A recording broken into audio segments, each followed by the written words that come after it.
أعوذ بالله من الشيطان الرجيم.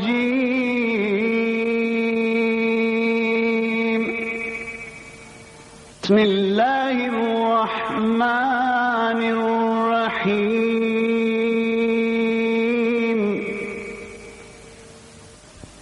قل هو الله أحد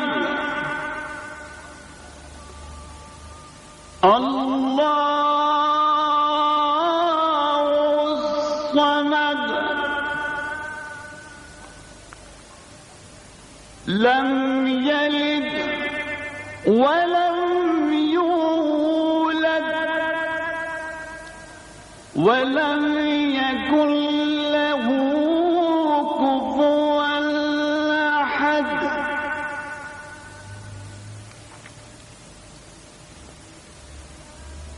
بسم الله الرحمن الرحيم. قل هو الله أحد الله الصمد لم يلد ولم يولد ولم يكن له كفوا أحد.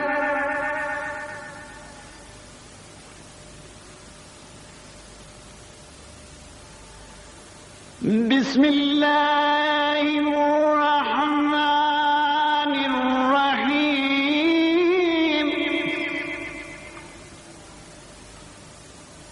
قل هو الله أحد الله الصمد لم يلد ولم يولد ولم يكن له كفوا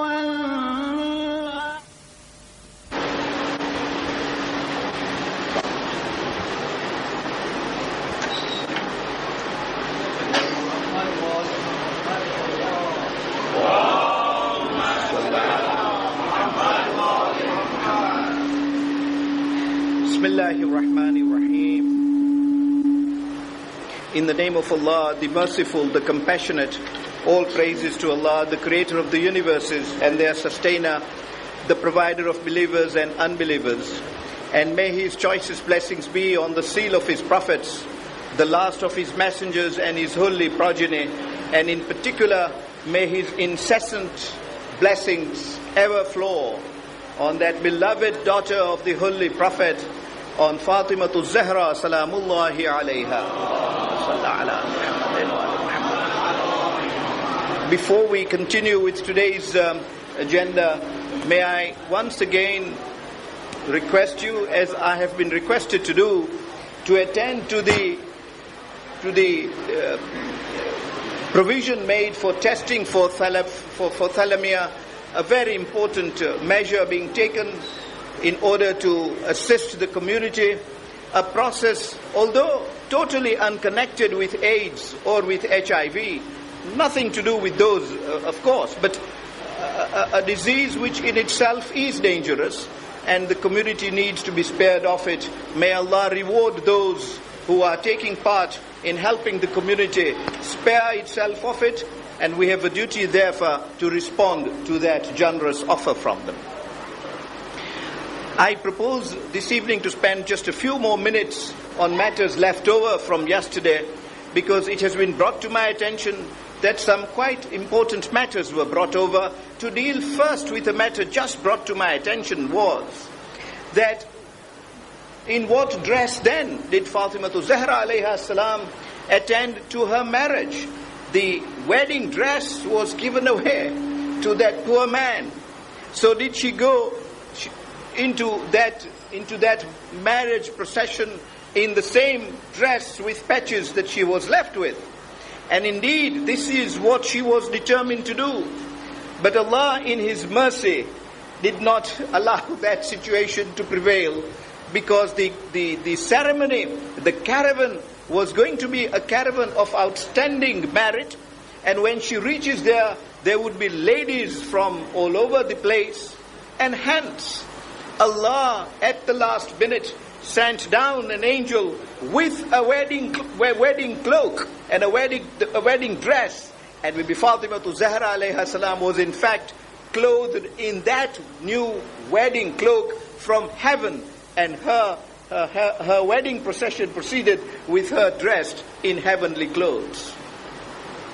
And indeed, one finds that Allah has taken measures at appropriate times to maintain the dignity of Bibi Fatima Zahra alayha salam, because it is well said, by well said I mean well reportedly said by the Holy Prophet and Aimma alayhimus salam, that he who takes a step entirely for the pleasure of Allah, Allah looks after his dignity.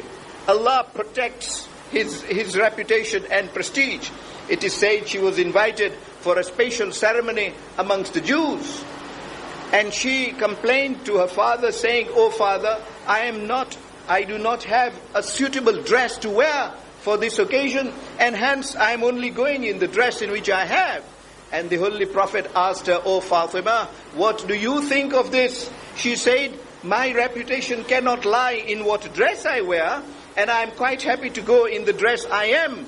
And the Holy Prophet said, "Go ahead." Soon before she leaves, an angel comes down with a dress which she wore on that occasion amongst the Jews, which the Jews were astounded to see. Would they not? Because with all their wealth, with all that they would provide themselves, they could only have provided with themselves with earthly dresses. Here was one provided from heaven. But one finds that in her life, such incidents occur repeatedly. We saw how food came. We have seen how dress comes. How does all this come about? And the answer to it appears to be her deep sincerity in her worship of Allah.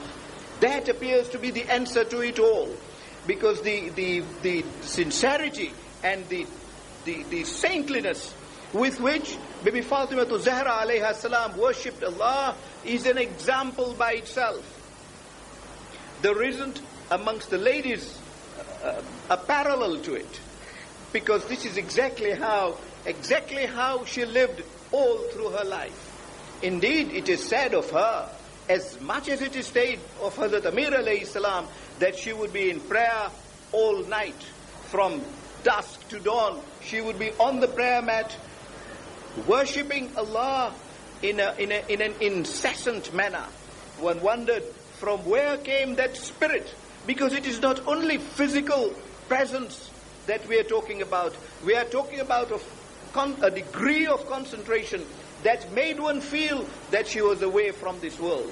It is said of her, as it is said of Hazrat Amir and of Aimma alayhimus salam, that she would be shaking when making wudu. It is well reported in the ahadith that would be her condition. And indeed, we get it from Aimma alayhimus salam, in particular Imam Hassan alayhi salam, that when she would be in mihrab praying, they would see her shaking out of fear of Allah. Indeed, one hadith reported in Sunnite source, Kanzul Umal, says that when she would be saying her prayers, it would appear that she is lost altogether.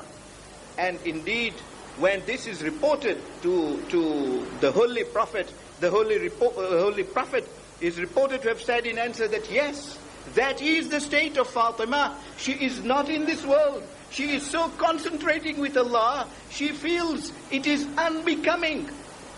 Look at the level of her spirituality. It is unbecoming of her when she is standing near in front of Allah that her concentration should be away from Allah even for a second. The concept itself is easy to understand. When, for example, a clerk is called by the boss into his office for a questioning, how does he behave? Isn't his concentration glued on what the boss says, on each word uttered, what is required by the boss, how should his response be, and in what words should that response be couched?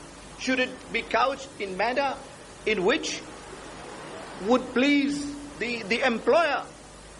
So, to Bibi Fatima Zahra alayha salam, it is easy to understand. She would say, I am before my Lord. how is it going to be acceptable to my Lord? Who knows where my attention is? Who knows the inner secrets of my brain? As much as it is said of Allah, يَعْلَمُ مَا فِي الصُّدُورِ, that Allah knows what is hidden in our chests, so does He know what is hidden in our minds. And if the mind's and if one knows that Allah knows what is in our minds, and yet the mind's concentration is not to Him who knows where we are and whom we claim to worship, how would that be acceptable to Allah? So the concept is easy to understand. It is practice of that concept that requires our true test. But that is where Bibi Fatimatul Zahra alayha salam excelled in being able to stand in worship. It appears, might I wish to say, and this is why I came back to this subject, having not had the time to mention it last night, and having regarded it sufficiently important not to pass over it, as I have passed over other subjects. It appears, my dear youths, that there is no way out of spending time on the prayer mat. It is easy to say, what does this produce? The work done for Thalamia, for humanity, is of course admirable. Helping a poor person, of course, is of greatest significance. And the youth tends to think that if those kinds of good acts are done, and may I say that those kinds of good acts are even done by kafirs, perhaps more of that kind of good is done by kafirs than they are done by mu'min. So that proves that the buck cannot stop there. But the argument is that if we do all that good, and we say our prayers, 17 rakat every day in time, and we keep our fast, is that not enough? Yes, indeed. It may be enough for the purposes of accountability. It is not enough to get a status, to rise above. Put it in your language and say that it may be enough to get your passing marks. Yes, it will not give you even a lower second. So if that is what we are aspiring for, a lower second or a higher second, of course, even aiming at the sky, we may not aim for the first class. But even if we aim at those levels to be before in the eyes of Allah, then a little more is needed. And that little more has got to come by way of worship. Well, in practical world, in our world of professional life, world of business life, how does one then go about it? And the answer appears to be the time at Fajr. That, it is said, is the best time for prayer. Indeed, the household of the Holy Prophet was never asleep then.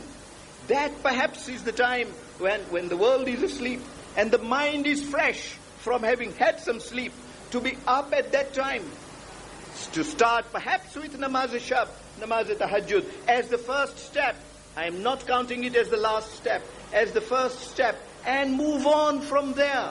Some more time spent in prayer, some more time spent in remembrance of Allah. He says in Quran, وَلِذِكْرُ اللَّهِ أَكْبَرُ. It is the remembrance of, the ayah really starts with, and perhaps I ought to do that, starts with the ayah on Quran, as-salah tanha anil fahsha'i wal munkar وَلِذِكْرُ اللَّهِ أَكْبَرُ. It says salah is the one that separates you from fahsha'i wal munkar, from indecencies and from what is prohibited.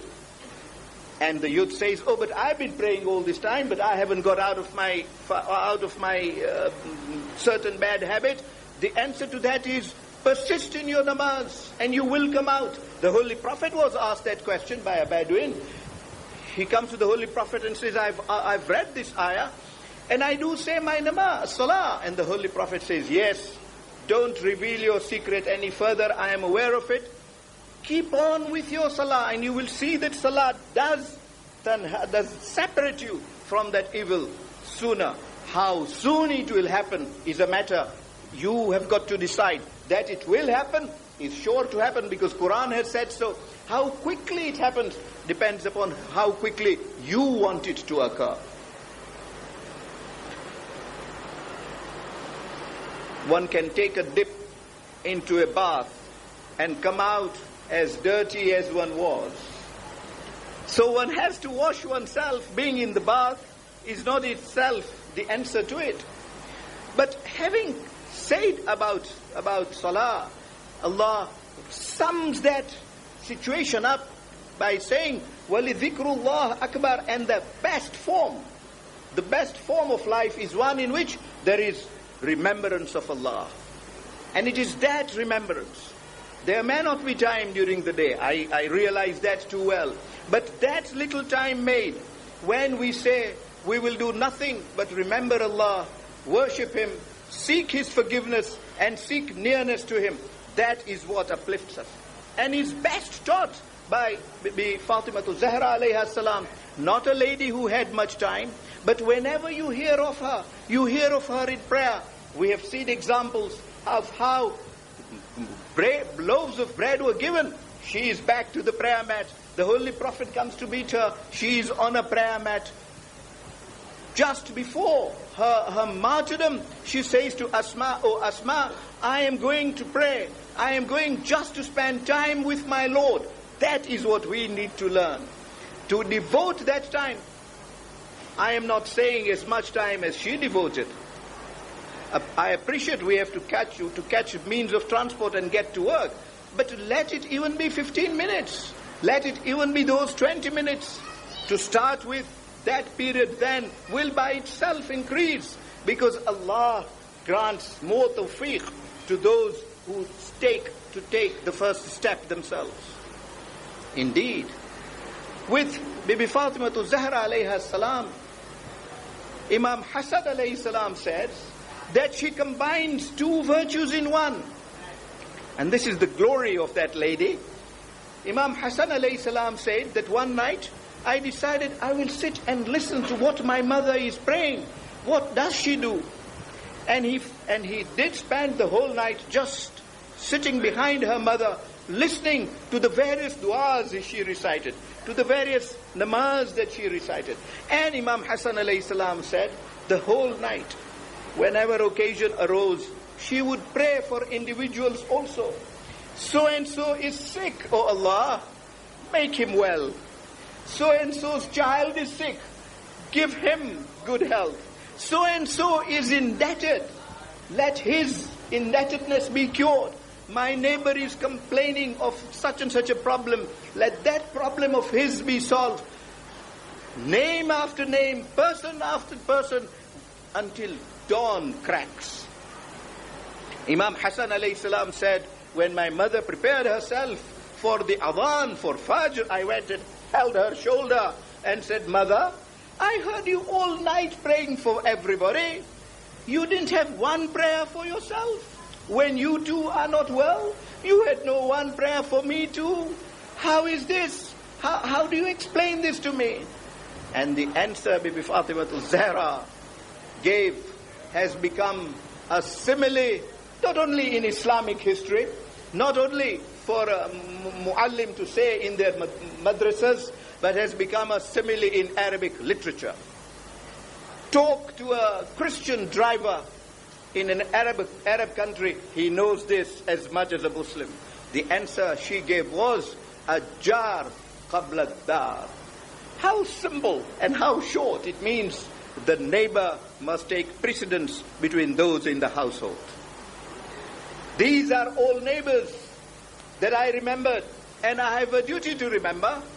These are all neighbors who must take precedence over those in my household.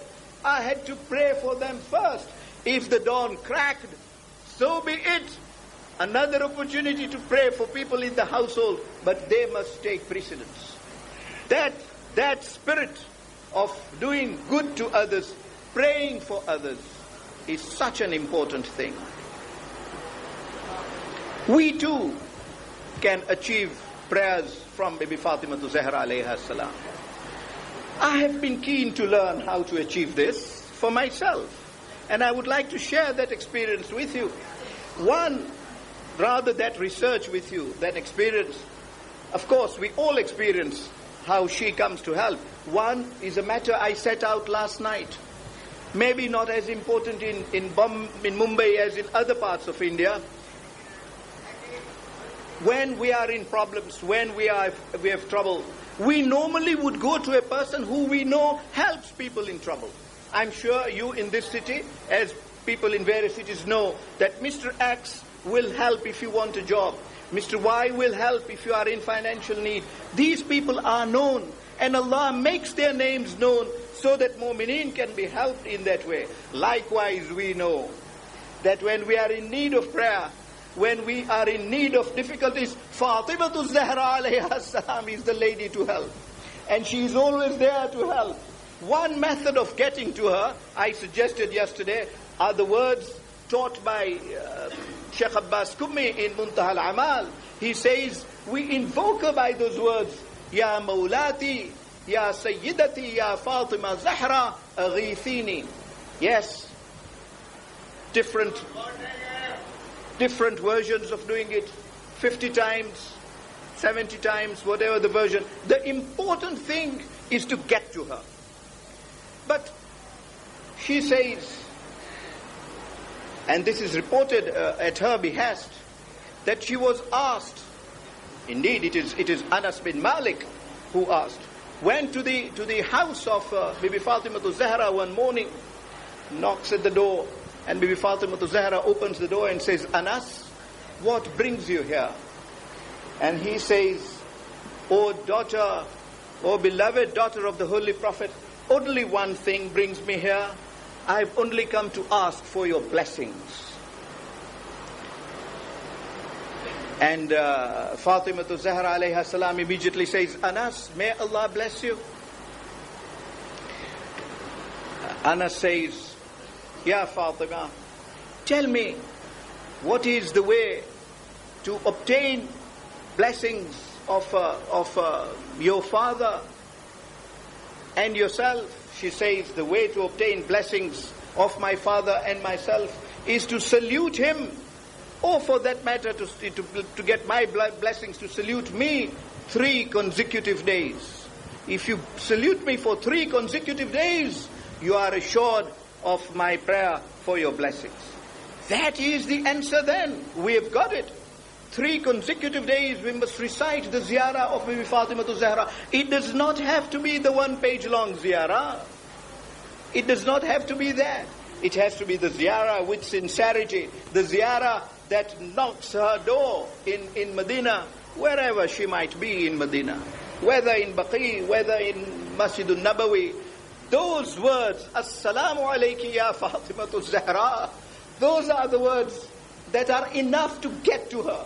But the important thing, as I said, the first night when we started to develop that attachment with Ahlul Bayt alayhimus salam. That attachment in this world will last through the hereafter, when we will need that attachment even more than we need it today. But today we need that attachment even more because the world is changing. The times are changing. Times in which the enemies of Ahlul Bayt are gaining strength and they're growing from strength to strength. We have to grow from strength to strength. If we do not have the capacity to grow externally, we surely have the capacity to grow internally and spiritually. And that attachment with Fatima Zahra alayha salam is what will keep us on track. And indeed, coming back to Anas, and indeed, that ziyarah of hers is the same rule applies when we are in Medina. 3 consecutive days we need to stay in Medina, but it can start with an afternoon, one day, full day the second day. It can finish with a ziyarah on the 3rd day in the morning. So it does not have to be 3 full days. But that panacea that she has taught can best be applied when we are there. And alhamdulillah, we are there during Hajj, we are there during Umrah, because the companion went further on and asked her, Ya Fatima Zahra, I am grateful for this teaching. Does this question of making salam to you and to your father apply when you are both alive? She says, no, it certainly applies that you greet us 3 consecutive days when we are alive, but it is as applicable even after our martyrdom. For they are alive. وَلَا تَحْسَبَنَّ الَّذِينَ قُتِلُوا فِي سَبِيلِ اللَّهِ أَمْوَاتًا بَلْ أَحْيَاءٌ عِنْدَ رَبِّهِمْ يُرْزَقُونَ. Do not even think, do not even conceive, Allah says, that those who have died in the path of Allah are dead. Nay, they are alive. Was it not enough for Allah to say, don't conceive of them to be dead? He repeats, nay, they are alive. And he, as though that was not enough, goes further and says, and they obtain their sustenance, their rizq from their Lord, even in the state in which they are. So that is the way we can continue to obtain her attachment and to continue to obtain the good that we want to obtain from her. For she is a reservoir of good, and good continues to flow from her. It is an irony of history, but perhaps in keeping with the twist of history, that she was perhaps the most ill-treated person in the world for various reasons. For various reasons. But those reasons are not what will occupy my time tonight. The substance of the claim is more important, because again, we are being criticized on that score too. So let us look at it. And that is the question of fadak. I have thought about it pretty deeply, and I hope tonight, in a few minutes, I will summarize the question of fadak to you in a matter that will come forth as a very simple, in very simple historical aspect. What was it? Why was it taken away from her? And what are the arguments that we put forward? Indeed, we borrow those arguments from Bibi Fatima alayha salam herself. What are the arguments to show that she was unjustly treated? And what is the importance of fadak? The importance of fadak, of course, is to start with that the people who were seizing authority and depriving Ahlul Bayt of authority were proving to the world through fadak. Fadak was that object that was tangible. And through taking away that tangible object, they were proving to the entire world that the purpose was to take away anything that Ahlul Bayt got, so that no authority can be vested in Ahlul Bayt in this world. What was fadak then? Vast piece of land, plantation, that belonged to the Jews. When the Holy Prophet fought with the Jews in Khaybar, and we have discussed this already a couple of years ago, how Khaybar was very important, how it was the citadel of the Jews, how the Jews were concentrated there. The Banu Qunayn and the others whom the Holy Prophet had defeated had concentrated in Khaybar, so they had made it a stronghold of the Jews. When they found, after the fort collapsed and got into the hands of the Muslims, that they could not survive, they made peace with the Holy Prophet and gave away a large chunk of their land to the Holy Prophet in lieu of being allowed to remain within the Muslim Commonwealth. The Holy Prophet accepted that land, and that land then belonged to the Holy Prophet himself. It became his personal property.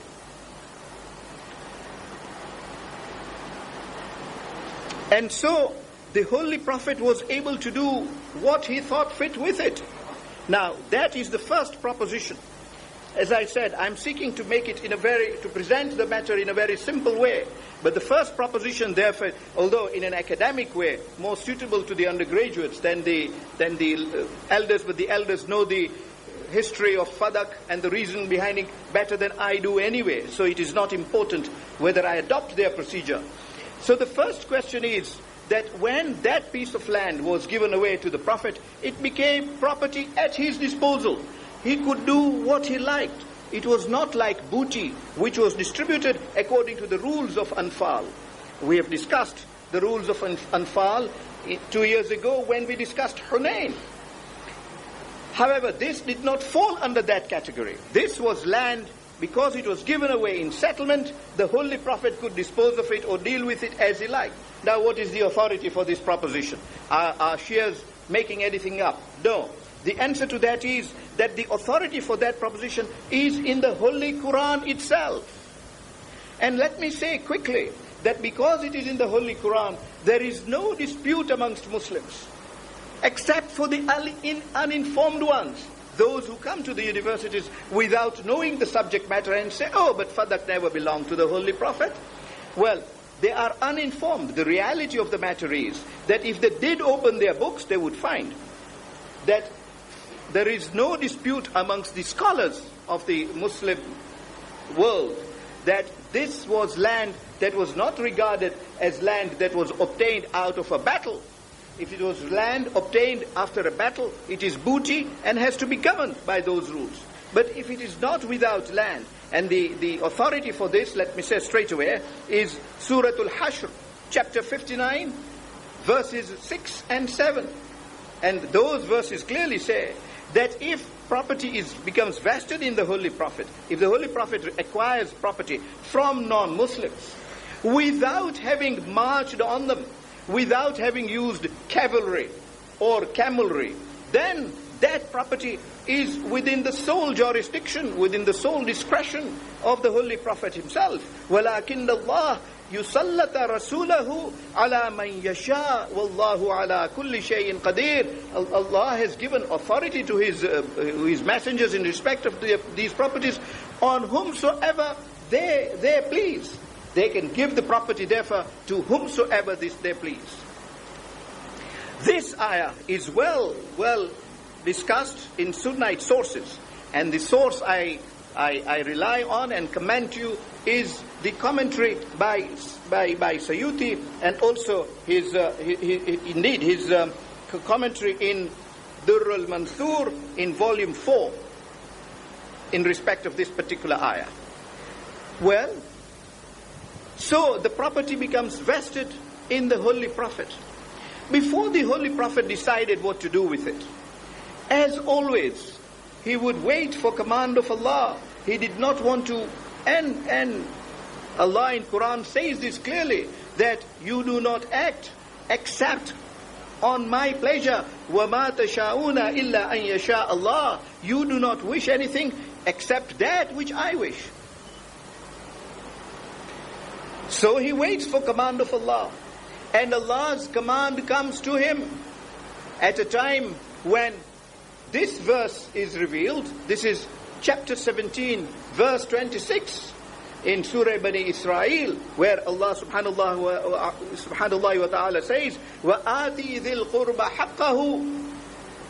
In the commentary to that ayah, Sayyuti, again, a leading top Sunnite commentator, dealing with the matter in his tafsir, in volume 4 at page 177 says that when this ayah was revealed, وَآتِ ذِي الْقُرْبَى حَقَّهُ, and give to the nearest of kin their right.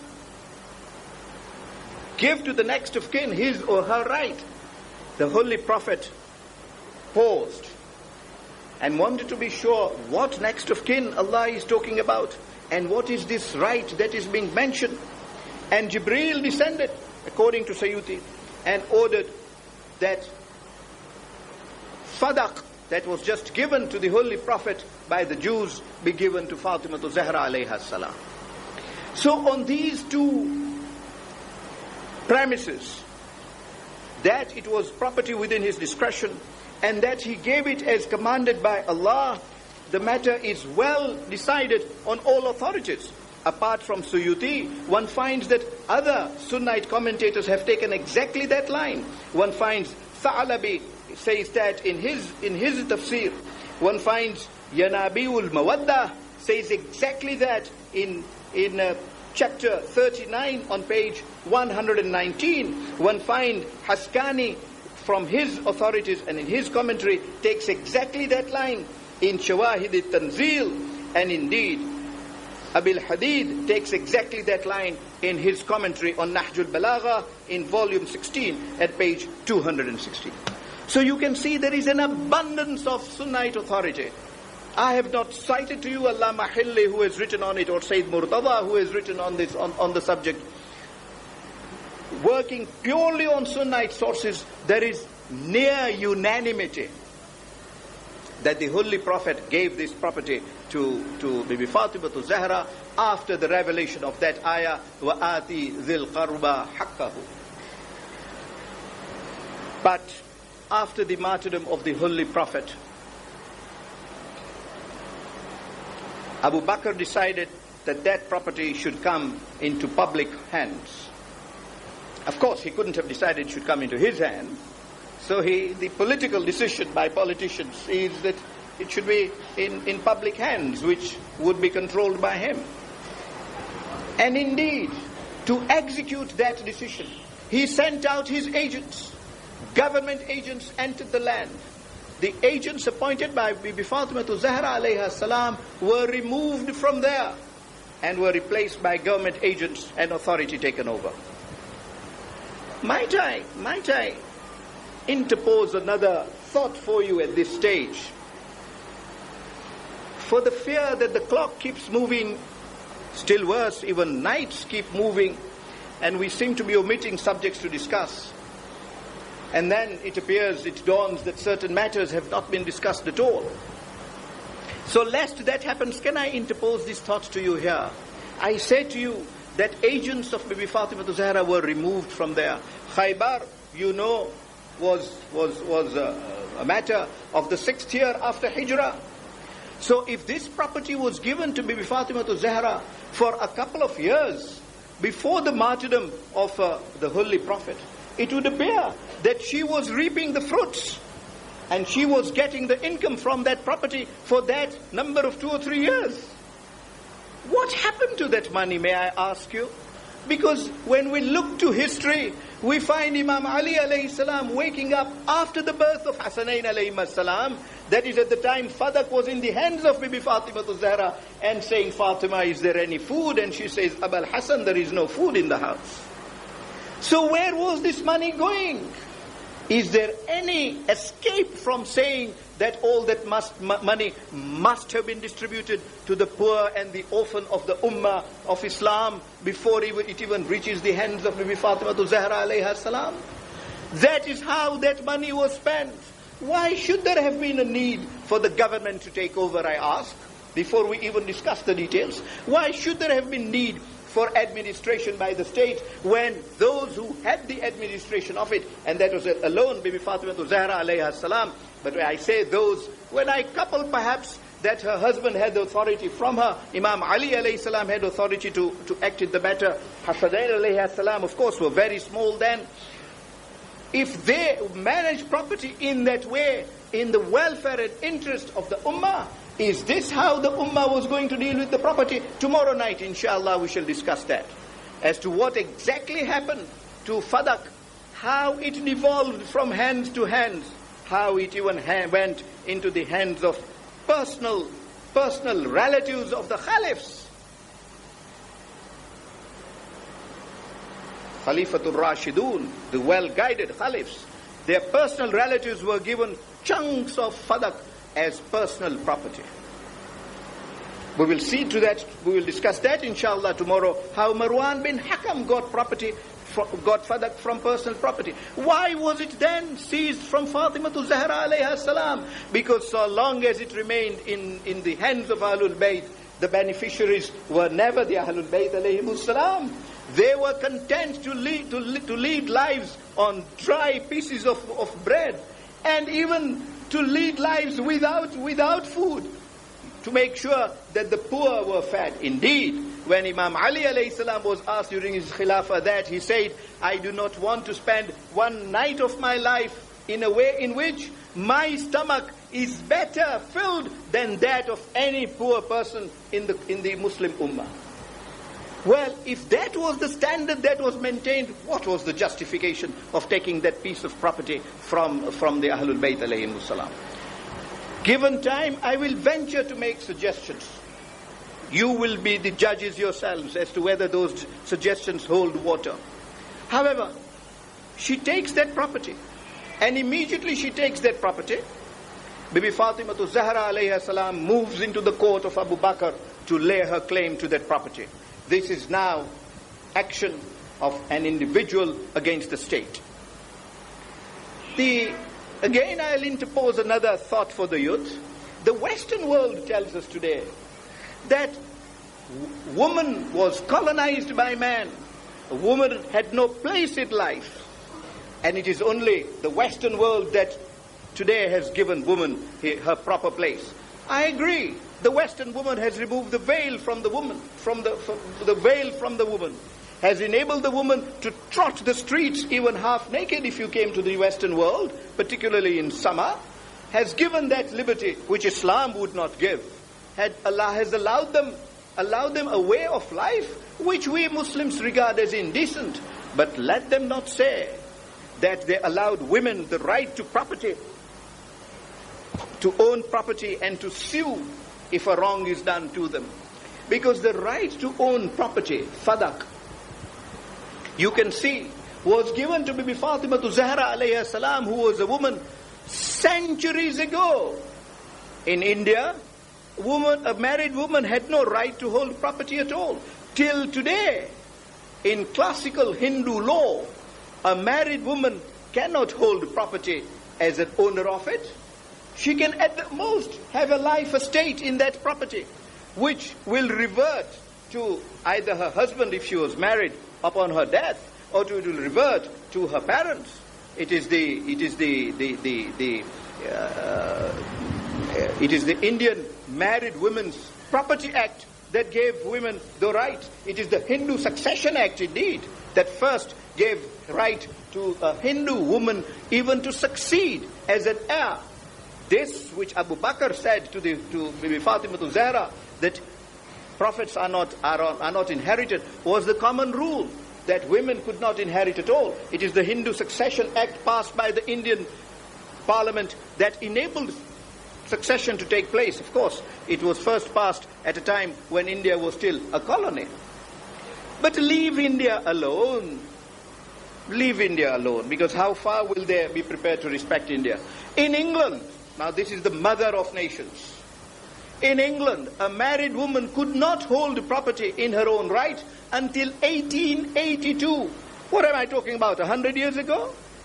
Until 100 years ago she couldn't, until Married Women Act 1882 was passed. That for the first time gave a married woman right to hold property. Islam said centuries ago that a woman will hold property, she will inherit. If a husband dies, she will take mandatorily, whether somebody likes it or not, 1/8 of that property, and if there are no children, 1/4 of that property. If she's a mother, she will take 1/6. If she is a daughter, she will have her own share. She could even take half the property. She can even inherit half the property if she is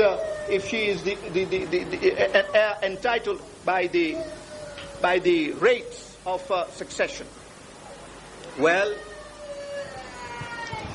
and indeed, in Islamic law, gave the right, and this is important what I'm saying, gave the right to a lady, married or unmarried, to receive gifts.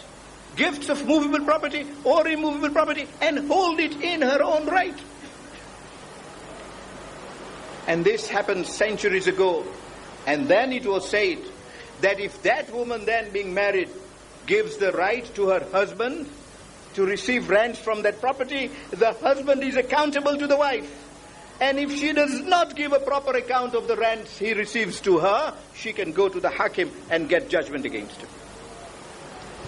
And indeed, this ethos that's come up, that the Western world has given the opportunity to women to claim their rights and to go to court. One can see Bibi Fatima to Zahra going to court centuries ago in her own right. And she was not even suing an individual, she was suing the state. This concept of suing the state, we are told, is a new thing. It is a new thing because they had stopped. They passed acts of parliament stopping a citizen from suing the government. Governments in power abused their authorities and refused to be sued. In the Islamic Commonwealth, from the beginning, the government could be sued. And you can see Bibi Fatima to Zahra going to court to exercise that right, as it were to put a stamp on that right of a citizen, the freedom of the citizen to be able to challenge the state in such circumstances. Whether the citizen succeeds or not is a different matter. In her khutbah that she delivered in the court of Abu Bakr, she said this very clearly, that I know very well that I am forsaken by you. She said that to Abu Bakr. I know very well you will not give me my right. Turns to the Ansar who were present in the court of Abu Bakr and says, O Ayyuhan Nas, you are people who are supposed to have helped my father. You are people who are supposed to have struggled with Islam. You were there in Uhud and Badr and Hunayn too, yes, and Hazab and all those. But I know today you have forsaken me because you have associated Allah, ma'adallah, with other gods. Know that doing so is deviating from the path of Islam. She said this to them in unmistakable words, and the entire Arabic text exists till today. I will not pretend that I will deal with any aspect of it in these sittings. Indeed, in one attempt that I have made to discuss that particular speech, it has taken me, an unlearned person. I am totally unlearned in these things. It's taken me about 6 hours. I don't know what a learned person would take discussing that khutbah. So I will not even venture to pretend that I will discuss that khutbah either entirely or partially.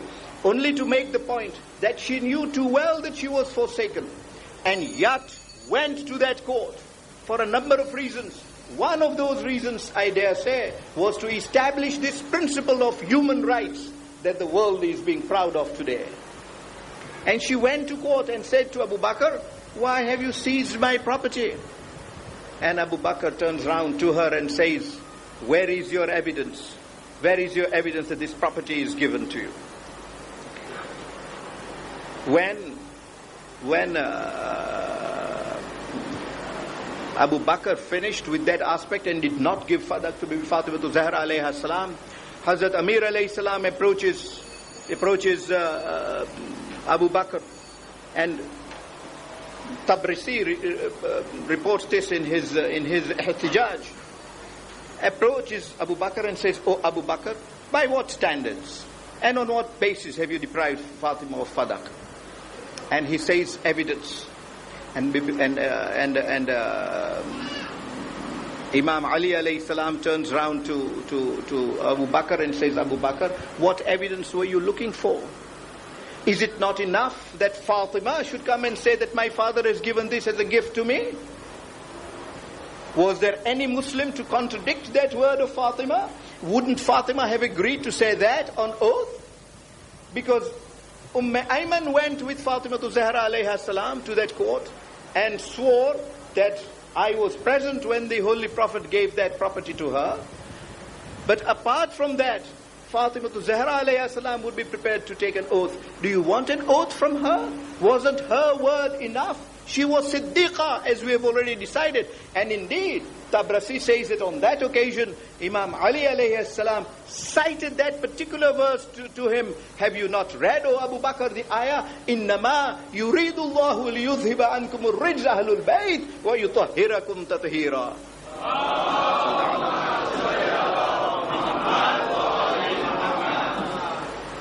He says, yes, I have read that ayah, but I need proof. And Hazrat Amir alayhi salam says, what further proof I need?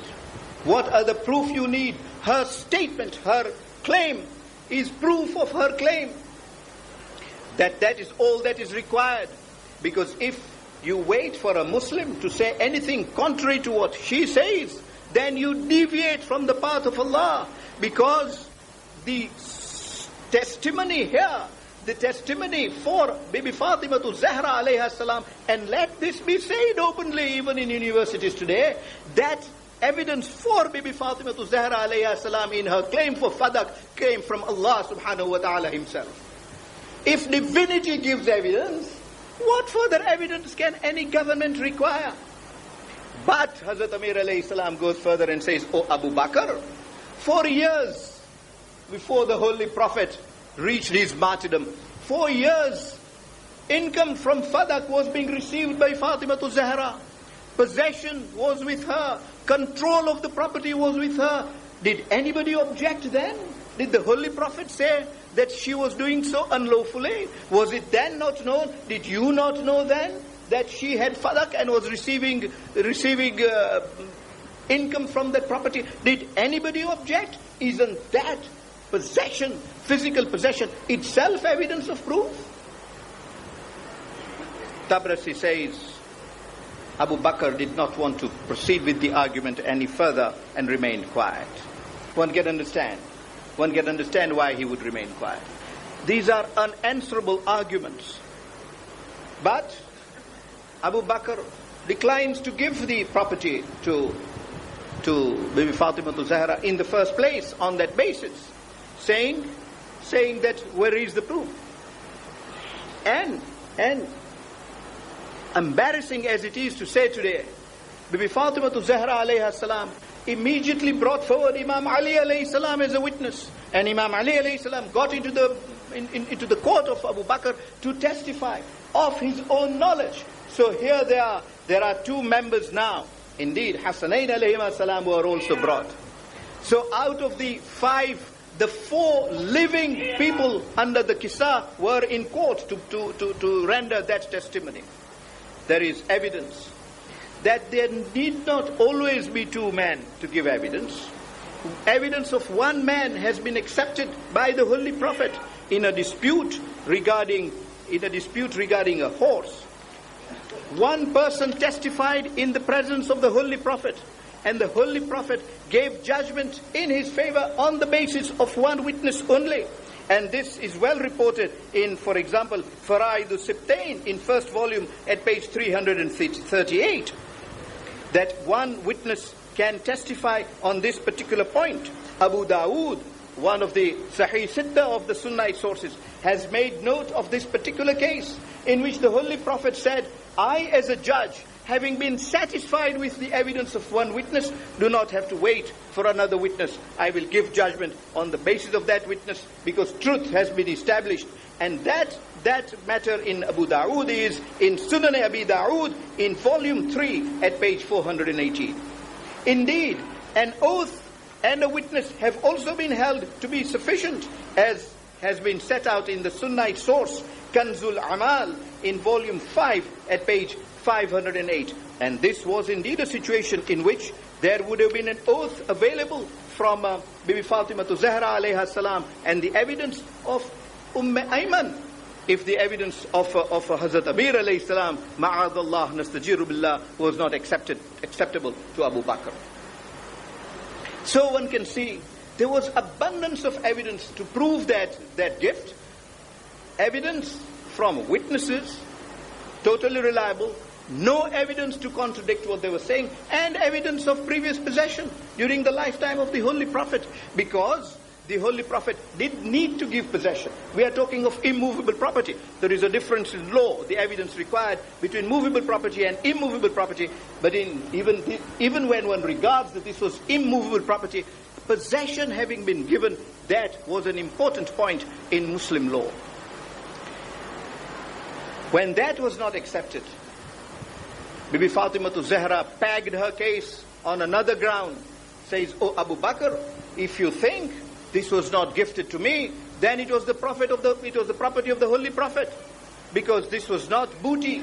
If it was not booty and it was property voluntarily given to the Holy Prophet, it became his property under the ayah of Surah Hashr, verse number 6 that I just recited to you." So Abu Bakr says, well, if that is so, it becomes the property of the Ummah. Bibi Fatima Zahra says, no, it is his property, and so I am an heir. And I have no brother, so her share is enhanced. I am the heir, give it to me as an heir. Abu Bakr says, I have heard the Holy Prophet say that we prophets neither inherit nor are we inherited. Our property is sadaqah, it is to go to the poor. Well, centuries later, we gathered here would say, we are more sure it was going to the poor when the property was not in the hands of the Commonwealth than after it came into the hands of the Commonwealth. And tomorrow we shall trace its history, inshallah. However, this is what he claimed. And Bibi Fatima Zahra, in her speech, in that khutbah that she delivered, contradicted that statement and said, where is the evidence of such a hadith? If one existed, I would have known. If one had existed, my husband Ali alayhi salam would have known. Such a hadith does not exist. Well, again, it is well known in jurisprudence that if the hadith is reported by one companion only, then it is not a hadith of substance. It is dhaif, it is weak, and it should not be acted upon. There must be support for that hadith from another source. But be that as it may, Bibi Fatima Zahra alayha salam says that hadith would be contrary to ayats of Quran. Look at Quran. Haven't you studied Quran? Cited the ayah which says, وَوَرَثَ سُلَيْمَانَ دَاوُودَ, and Sulaiman inherited Dawood. Now, both now are prophets. Sulaiman was a prophet. Dawood was a prophet. How does one inherit the other if such a hadith ever came true? وَهَبْ لِي مِنْ لَدُنْكَ وَلِيًّا يَرِثُنِي وَيَرِثُ مِنْ آلِ يَعْقُوبَ وَاجْعَلْهُ رَبِّي رَضِيًّا. Those words are in Surah Maryam, verse 5. Words of a prophet, Zakaria, saying to Allah, Allah, give me an heir. وَهَبْ لِي مِنْ لَدُنْكَ, from yourself, وَلِيًّا, give me an heir. Who will inherit me? يَرِثُنِي. So there we are. A prophet can be inherited. And not only me, وَيَرِثُ مِنْ آلِ يَعْقُوبَ. Yaqub also is a prophet. Bibi Fatima Zahra threw strings of ayats from Quran to contradict that hadith. We need spend no more time on it, because if a hadith is contradicted by ayats of Quran, what basis can it possibly have?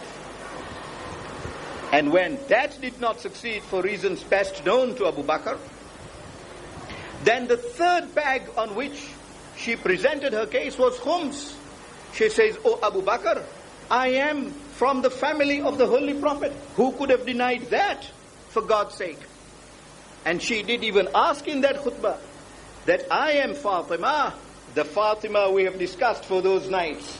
The Fatima about whom the Holy Prophet says, "Man adaha faqad adani," he who injures her has injured me. And in that particular khutbah, she has reminded the people of that.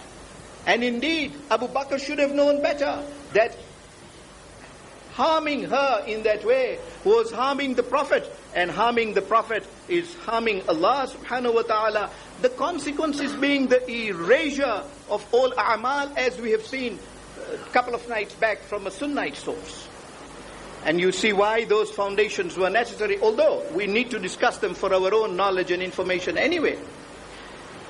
But even khums, of which she was entitled, she was deprived altogether. In that khutbah, Bibi Fatima Zahra turns round and says to the Ansar, "O Ansar, you were people who the Holy Prophet thought would help the Ahlul Bayt. Now, here is a time when I am seeking this help from you. I can appreciate that you are not in a mood to help me, and you will forsake me for this purpose. Yet I come and make this speech to you, not because I want you to help me, but because I have to perform my hujjah. I have a duty to present these arguments to you." And I dare say that she did it entirely out of nobleness of her purpose. Time is passing, and I shall revert to this tomorrow, what was her purpose in making that submission to them. But one can see Ahlul Bayt legitimately asking for help at a time when they were being ill-treated, being treated unjustly by enemies of Islam. Whenever that kind of help was sought by Ahlul Bayt, it was denied. Firstly, it is denied to Bibi Fatima Zahra alayha salam on this occasion, again in Karbala, when Imam Hussein alayhi salam turned round and said, "Hal min nasirin yansuruna?" Is there any helper who will help us on this occasion? Help did not come. Indeed, the role of Imam Hussein alayhi salam in Karbala was in a way different. Like her mother, like his mother, he always said he was making that announcement to perform a hujjah, to present a proof. Otherwise, his companions he had gathered together. He put the lamp off and said, "Anybody who wants to go away is free to go away. These people are thirsty of my blood. They are not thirsty of your blood. Why do you want to shed your blood? You all go away." But proud has been Hussein, and Hussein alone of his companions saying, who stood stood up and said, if we are killed 70 times and be reborn, we will again die in your cause, Ya Hussein. This was the loyalty of the companions of Hussein.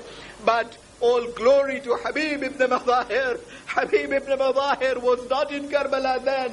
Imam Hussein alayhi salam writes a specific letter to him and calls him over, saying, Ya Habib, I am surrounded by enemies. I need your help. Come over. I turn round this evening in this sitting in which Habib may be with us, and turn round to him and say, Habib, Imam Hussein alayhi salam did knew too well that your presence on that day will not save his life. He knew too well it will not save Ahlul Bayt. What an honor done to you, Ya Habib. What an honor done to you that you are today in the forefront of the companions of Imam Hussein alayhi salam. When we enter his zari in Karbala, oh Habib, we salute you first. We salute you, Assalamu alayka ya Habib ibn Madahir. Before we go further, this is a great talent, a great honor for Habib ibn Madahir. He comes into Karbala, although he may have been, and inspires all the other soldiers too. And when the time comes and he is to give his life, indeed, he first sees Muslim ibn Awsaja going, and when Muslim ibn Awsaja goes, Habib moves to the body of to Muslim and says, Muslim, I have a few more minutes in the world. Do you have any wasiyah? Muslim says, look after that Rajul, that man naming Hussein. And even at that hour, Habib says, oh Muslim, be sure I will have every tissue of my body cut out in order to protect Hussein alayhi salam. And this is what he did to the last minute. And even after that, his head was paraded. History has it that Habib's son sees it in Kufa, turns round and says, Assalamu alayka ya Abata. Zainab turns round and says to Imam Ali, oh Ali, who is this person who is saluting Habib? Habib was a person she had saluted when Habib arrived in Karbala. Habib was then shaking, saying, oh, the granddaughter of the Prophet saluting me. Now is a time when the role has changed, when Zainab asks Imam Zainul Abidin, oh Ali, who is saluting this head of Habib? And Imam Zainul Abidin says, Auntie Zainab, this is the orphan of Habib saluting. Bibi Zainab turns round to Imam Ali and says, Ya Ali, tell that orphan that my salams are to him also. ألا لعنة الله على القوم الظالمين وسيعلم الذين ظلموا أي منقلب ينقلبون إنا لله وإنا إليه راجعون رحم الله من يقرأ الفاتحة.